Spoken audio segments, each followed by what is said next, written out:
تبائی رضوان اللہ تعالیٰ علیہ کی بیٹی بیان کرتی ہیں کہ ہم نے دیکھا کہ بہرحال وہ برابر میں اس کو ہمسایہ آیا، کہا کہ وہ بلی کا بچہ جو ہے وہ درمیان میں نالے میں گر گیا ہے، تو جلدی جلدی انہوں نے لوگوں بلایا، کسی کو بلایا تاکہ اس میں سے اس کو نکالا جائے۔ تو کہا کہ بابا کی عمر بہت زیادہ ہو گئی تھی، تو ہم نے کہا کہ بہرحال آپ کے لیے مناسب نہیں ہے، ایک بلی کے بچے کے لیے آپ اتنا جذباتی ہو رہے ہیں۔ تو علامہ طباطبائی فرماتے ہیں کہ یہ احساسات اور یہ لطافت انسان کی وجود میں ضروری ہے کہ انسان بہرحال کہا کہ اتنے بچے جو ہے وہ بلی کے روز حادثے میں مر جاتے ہیں، کہا اس سے فرق نہیں پڑتا، انسان کے احساسات ضروری ہیں۔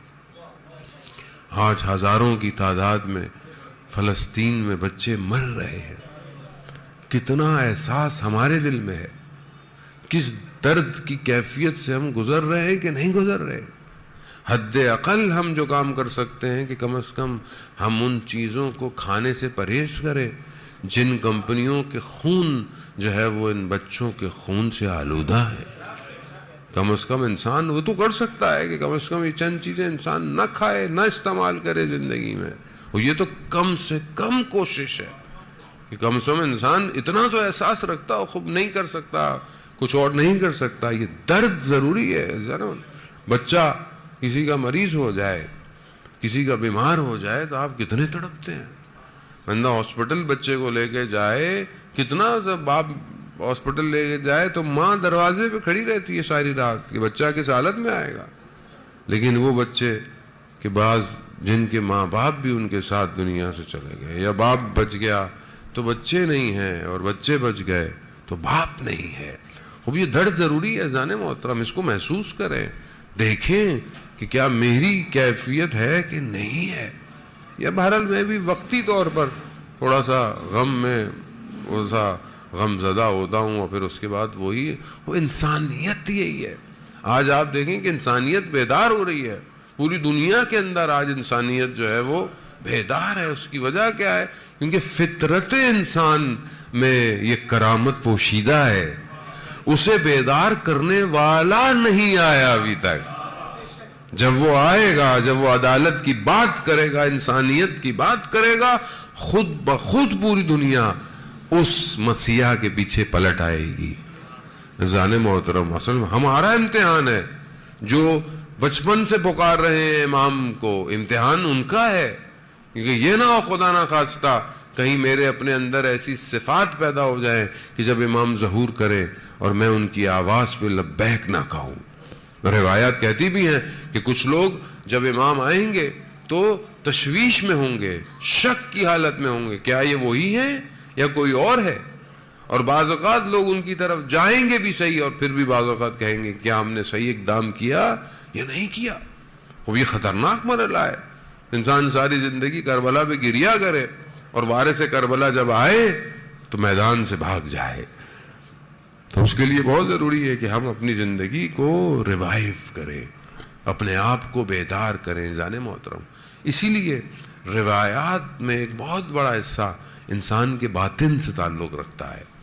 انسان کا باطن اگر صاف ہے تو وہ کبھی بھی نقصان میں نہیں رہے گا۔ ظاہر بہت ضروری ہے، اپنے آپ کو صاف رکھیں، پاک رکھیں، طاہر رکھیں، نماز پڑھیں، عبادت کریں، صاف لباس پہنیں، لیکن اگر باطن میں خوشبو نہیں ہے تو باہر آپ جتنے بھی عطر لگا لیں آپ کا باطن خوشبودار نہیں ہو سکتا۔ اور وہ تبھی ہوگا کہ جب آپ ان حدیثوں پہ عمل کریں گے جو معصومین نے ارشاد فرمائی ہیں۔ جانے محترم، رسول خدا حضرت محمد مصطفیٰ صلی اللہ علیہ وسلم رسول خدا اپنی ایک حدیث میں بہرحال بیان کرتے ہیں کہ لوگ آخری زمانہ، خاص طور پہ آپ کو پتہ ہے آخری زمانہ سخت ہے، جس دور میں ہم زندہ رہ رہے ہیں، بہرحال یہ آخری زمانہ ہے۔ حالات آپ کے سامنے ہیں، فتنے آپ کے سامنے ہیں، امتحانات آپ کے سامنے ہیں، مشکلات، ایسی ایسی چیزیں ہو رہی ہیں جو انسان نے شاید سنی بھی نہیں تھیں، اور دنیا میں وہ ساری چیزیں ہو رہی ہیں۔ رسول خدا فرماتے ہیں کہ بہرحال لوگ کس طرح ہوں گے، کہ لوگ کس طرح کے ہو جائیں گے، کہ لوگ جو ہے وہ مال سے زیادہ محبت کریں گے حساب کے بجائے۔ یعنی لوگوں کو مال سے محبت ہوگی، لیکن یہ نہیں ہوگا کہ قیامت میں ان کا حساب بھی ہونا ہے یا نہیں ہونا. حساب کو بھول جائیں گے، مال سے محبت کریں گے. آج آپ دیکھ لیں کہ دنیا 2 اور 2 4 کے چکر میں رہتی ہے، بعض وقت کہتی ہے 5 کیوں نہیں ہو رہا، وہ اسی چکر میں رہتی ہے، لیکن یہ بھول جاتی ہے کہ یہ حلال سے ہو رہا ہے کہ حرام سے ہو رہا ہے. اور اگر میں کر بھی رہا ہوں تو میں قیامت میں مجھے اس کا جب حساب دینا پڑے گا تو کیا میں حساب دینے کو تیار ہوں یا نہیں ہوں. نجف میں ایک شخص نے کسی سے جو ہے وہ قرض دیا ہوا تھا، اس شخص نے اس کو پیسے واپس نہیں کیے، تو اس نے بڑی کوشش کی. تو اس نے سنا ہوتا کہ فلانے عالم کے درس میں یہ وہ میرا قرض دار جاتا ہے، تو میں ان سے کہتا ہوں شاید ان کے کہنے پر اس کو اثر ہو جائے. تو بہرحال وہ آتا ہے، وہ بیٹھتا ہے، تو وہ عالم دین خود بیان کرتے ہیں کہ میں اس سے پہلے کہ میں تعلیم حاصل کرتا میری دکان تھی، اور وہاں میری دکان میں ایک دن ایک یہودی آیا، میں نے اس کا جو بھی اس نے لیا تو اس کا 1 درہم میرے پر بچتا تھا. میں نے جو ہے وہ درود بھیج دے محمد وآل محمد اللہ صلی اللہ محمد. تو وہ کہتے ہیں کہ میں نے اس کو کہا کہ یہ 1 درہم مجھ سے بعد میں لے لو، میرے پاس ابھی پیسے مطلب کھلے پیسے نہیں ہیں. تو وہ بضد ہوا کہ مجھے ابھی چاہیے. اس نے بولا بھائی بعد میں لے لینا، کہا نہیں مجھے ابھی چاہیے. وہ یہ کہہ کر وہ چلا گیا.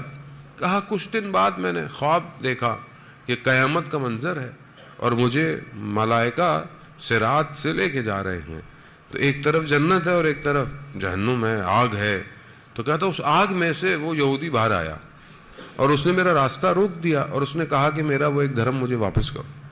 تو میں نے ملائکہ سے کہا کہ بھائی ان کو ہٹاؤ یہاں سے. کہا ملائکہ نے بولا یہ معاملہ تمہارا دنیا کا تھا، اس کو تمہیں دنیا میں خود طے کر کے آنا چاہیے تھا. بولے 1 درہم کیا ہوتا ہے، 1 روپیہ 5 روپے 10 روپے، مطلب آج تو 100,000 روپے کی کوئی قیمت نہیں ہے، لیکن روک دے گا صراط کے راستے پر. تو کہا خود ہی کو. تو بہت کوشش کی تو اس نے نہیں مانا. تو کہا میں تب جانے دوں گا کہ جب تم مجھے یہ اپنی ایک انگلی جو آگ میں بھگولا ہوئی بھی ہے یہ اپنے سینے پہ لگانے دو. کہا کوئی چارہ نہیں تھا. میں نے کہا کہ لگاؤ. جیسی اس نے لگائی تو میری آنکھ کھل گئی اور وہ آگ کا نشان، وہ سیاہ نشان میرے سینے پہ ابھی بھی باقی ہے. تو عزیزان محترم خوب انسان بہرحال دیکھے کہ انسان مال سے محبت کر رہا ہے اور حساب کو بھول چکا ہے. خوب یہ خطرناک ہے اس دور کے اندر. پھر رسول خدا فرماتے ہیں کہ لوگوں کو قصر سے یعنی بڑے بڑے گھروں سے اور ان سے محبت زیادہ ہے، قبر کو بھول چکے ہیں. آج اب ہم دیکھیں دنیا بھی وہی بازار گرم کیے ہوئے بیٹھی ہوئی ہے. بلڈنگ بنا لو، جو ہے وہ کالونیاں، پلاٹ، یہ ساری چیزیں بنا لو، ٹھیک ہے اچھی بات ہے، اللہ آپ کو دے. روایات ہے کہ خدا نے اگر آپ کو دیا ہے تو آپ کا گھر اچھا ہونا چاہیے، وہ روایات کہتی ہیں صحن بہتر ہونا چاہیے. بہرحال باب جو گھر کی روایات ہیں وہ ہیں، لیکن انسان ان چیزوں کی طرف کھنچا چلا جاتا ہے، ان محلوں کی طرف. دنیا کے بادشاہیں، حکومتیں کیا کرتی ہیں، جو بھی صاحب حکمراں آتا ہے وہ کیا کرتا ہے کہ اس کو ایک بڑے بڑے گھر چاہیے، بڑے بڑے، اور جب وہ اس میں جاتے ہیں تو یہ بھول جاتے ہیں کہ انہوں نے قبر کے اندر بھی جانا ہے کہ نہیں جانا. بہلول دانا سے جب خلیفہ نے پوچھا کہ قیامت میں حساب کتاب کیسے ہوگا تو کہا کل قبرستان آ جانا. تو جب وہ قبرستان آیا تو وہاں پر اس نے ایک گرم جو ہے وہ ایک ظرف سا لوہے کا اس کے اندر آگ لگائی ہوئی تھی. کہا قیامت میں حساب کتاب ایسے ہوگا کہ اپنا نام اور جو دارائی ہے وہ اس گرم جو ہے وہ توا ٹائپ کی کوئی لوہے کی جگہ ہے، اس پہ کھڑے ہو کے بتانی ہے، تو جو ہے بتاؤ. اب کہا کہ پہلے تم چڑھو. اب وہ بہلول دانا جو تھے انہوں نے تو اپنا نام سا بتایا، 2-4 چیزیں تھیں، نام لیا، واپس نیچے اتر آئے. بادشاہ سلامت جیسے اوپر چڑھے وہ عالی جناب اور اسی میں ہی ان کے پاؤں جو ہیں وہ جل گئے. تو وہ اپنی دارائی کیا بتاتے. تو عزیزان محترم اس لیے عبد حقیر ہونا کمال ہے. ابھی لوگ ہمارے ناموں کے آگے بھی علامہ اور پتہ نہیں کیا کیا لگا دیتے ہیں. قیامت میں اگر حساب ہو گیا تو ہم تو ابھی بھی کہتے ہیں خدا ہم نے نہیں کہا تھا انہیں یہ پوسٹر میں جو ہمارے نام لگاتے ہیں واللہ ہم اس کے قابل نہیں ہیں. ہم بہرحال ایک طالب علم سے ہیں, تو خدا حساب طالب علم بن کے بھی نہ لینا, حساب اگر لینا ہے تو اپنے فضل و کرم سے لینا پروردگار. وزان محترم خوب یہ رسول خدا کی حدیث ہے کہ لوگ کثر سے محلوں سے محبت میں ہیں اور قبروں کو بھول چکے ہیں.